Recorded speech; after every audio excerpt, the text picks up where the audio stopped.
মাকানুল ইয়াদের বাদা তাকবীরাতুল ইহরাম, তাকবীরাতুল ইহরামের পরে হাত উত্তোলন করেছি, বাঁধবো কোথায়? মালিকীদের একদল আছে, ওরা ছেড়ে দেয়। এ মর্মে পৃথিবীতে কোথাও একটাও হাদিস নাই, কিন্তু তারপরে এটা করে কেন? ইমাম মালিক রহিমুল্লাহকে ওই সময়কার বাদশাহ ধরে হাত দুটা বেঁধে ভাবে লটকায় রেখেছিল। লটকায় রাখার কারণে ইমাম মালিক রহিমুল্লাহর হাত দুটা সেল হয়ে যায়, অবাস হয়ে যায়, হাত নড়াচড়া করতে পারছিলেন না। এই অবস্থায় উনি আফ্রিকায় সফর করেন। কিছু কিছু দেশে সফর করার কারণে তাকে ওই হাত ছেড়ে সালাত পড়তে দেখেছেন। তাই এই অন্ধ মানুষগুলো তার অনুকরণে এখনো হাত ছেড়ে নামাজ পড়ে। বলেন নাউজুবিল্লাহ। কানা হলে কেমন কানা হয় দেখেন। জীবনে হাদিসের কিতাব ক্রয় করবে না, বড় হুজুর যা করেছে ওটাই করবে, এই করেছে। বুঝেছেন না? আপনারা কি সে কানা হবেন না দেখা করবেন? বুখারী ক্রয় করতে হবে, সহিহ মুসলিম ক্রয় করতে কমপক্ষে দুটা, আর কোরআন তো থাকতে হবে। এবার দেখেন, আপনি সালাতে যখন দাঁড়াবেন তখন হাত কোথায় রাখবেন? এটা নিয়ে মেয়েরা গন্ডগোল না? গন্ডগোল।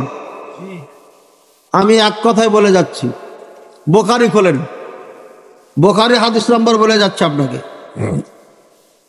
বুখারীতে হাদিস নম্বর হচ্ছে 740 নম্বর। কত বললাম? আমি যে বুখারী অরিজিনাল সৌদি আরবের বুখারীর থেকে নোট করেছি 740 নম্বর। অন্য বুখারী খুলবেন বাংলা টাংলা, আমি বাংলা পড়ি না, আমি আরবি পড়ি। ডানে বামে খুঁজে নেবেন, পেয়ে যাবেন। রাবির নাম বলছেন সাহল বিন সাদ রাদিয়াল্লাহু তাআলা আনহু।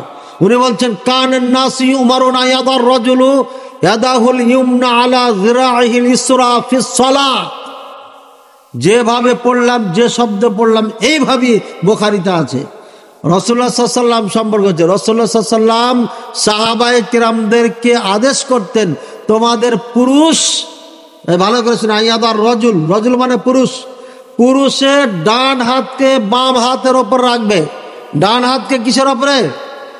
ডান হাতকে বাম হাতের জেরার ওপর রাখবে। জেরা, ডান হাত ধরলাম, জেরা কোনটা? এখান থেকে এ পর্যন্ত জেরা।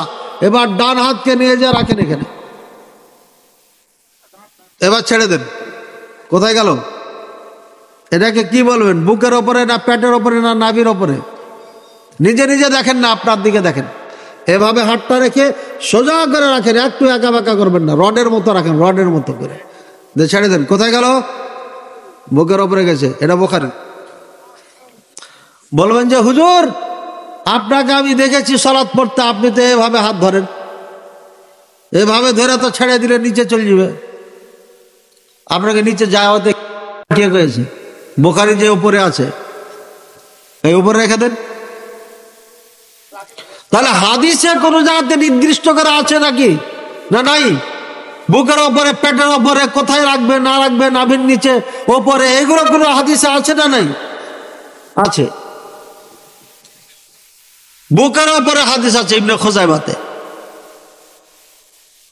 আর এই হাদিসটাকে নিয়ে কেউ কথা বলেছেন, তবে যত হাদিস আছে নাভির নিচে, পেটের উপরে, যেখানে বলেন, তার মধ্যে সব থেকে ভালো হাদিস হচ্ছে এই বুকের উপরেরটা। বুঝেছেন কথা? এক কথা, একটা মানুষের 2 চোখ কানা, আর একজনের 1 চোখ কানা, কোনটা বেশি ভালো? মানুষের দিক দিয়ে না, মানে ক্ষমতা দেখা দেখির দিক দিয়ে। 2টাই চোখ নাই, এটা ভালো নাকি 1 চোখ নাই 1 চোখ আছে এটা ভালো? অবশ্যই ভালো যে 1 চোখ দিয়ে দেখতে তো পাচ্ছে কমপক্ষে। ভাইয়ার আমার, অন্য যেগুলো আছে এখানে ওখানে যেখানে সেখানে, এগুলো 2 চোখই কানা। আর যেটা বুকের ওপরে হাদিস, সেটা ধরে নিতে পারেন যে 1 চোখ কানা।